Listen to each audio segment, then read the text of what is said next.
Hello friends, मु आज आनी आउ एक भिडियोटी रे मु वर्णना करी प्रज्ञा आउ एक तत्व प्रज्ञा विषय रे मु किछि वर्णना करी।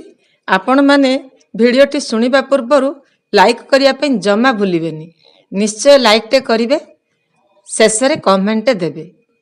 चलंतु एबे जिबा प्रज्ञा विषय रे मु वर्णना करी। प्रज्ञा बुद्धिर परिष्कृत अवस्था उत्कृष्टतम स्थिति अटे, जार आधार रे दिव्य दृष्टि प्राप्त होता है, जहाँ जीवनर अंधकार भितर निजर प्रकाशपूर्ण रास्ता खोजी नहीं थाए। ताहार विशेषत्व हेउची गोटिए, से होची प्रज्ञा, जेउठी साधारण बुद्धि को निजर स्वार्थ एवं अहंकार ही सब किछि देखा जाय थाए। शरीरगत सुविधा गुड़िकर संचय और उपभोग ही सब किछि मने हुए। सेठारे प्रज्ञा एही तात्कालिक सुख उपभोग गुड़ी को पार कर दिए, दूरदर्शी परिणाम गुड़िक देखाई दिए, निजर अंतरात्मा दिगरे उन्मुख रही थाए। एही प्रकार प्रज्ञावान को आत्मार दर्शन होता है, परमात्मा को प्रदत्त मार्ग रे संकेत मिलता है एवं नीर क्षीर विवेकर आधार रे जीवनर अलौकिक ऐश्वर्यर साम्राज्य रे प्रवेशर अधिकार प्राप्त होता है। प्रज्ञा ही साधक भितरे एते विचारणा वो साहस प्रदान करे, जद्वारा से उत्कृष्टतार उच्च शिखर रे एकेला ही विचरण करि पारे। संपूर्ण संसार विरोध रे ठिया हेले मध्य प्रज्ञावान निजर जाग्रत प्रज्ञा बल रे निज मार्गर अनुसंधान करिथाए। एहा उपरे एकाकी साहस बल रे अग्रसर होइथाए एवं कौनसी समर्थन सहयोगर आशा न करी निजर मार्ग स्वयं प्रशस्त करिथाए।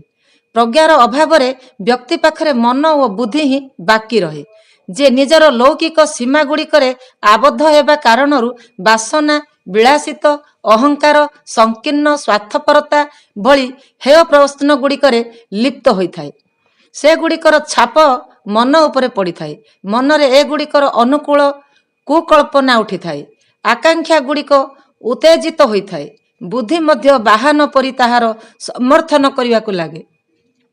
परिणाम स्वरूप एपरी योजना प्रस्तुत एवं क्रियान्वित हेबार क्रम चले, जहाँ व्यक्ति को संसार पंकरे ही धसाइबारे कारण होइथाए। प्रज्ञार आलोक ही व्यक्ति को एही स्थिति मुकुलिबारे सहायता करिथाए।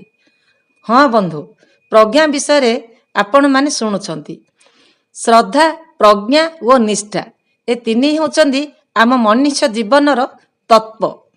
तेणु मु तत्व विषय रे आपण मानक कहूची। आउ दिने मु निष्ठा विषय रे मध्य कहिबी। तेणु आपण माने शुणुथांतु, मो वीडियो देखुथांतु, किंतु जमा भूली जिबेनी, लाइक टे करिवे। लाइक करिया पई बिल्कुल भूलिबेनी। रहिली। जय जगन्नाथ।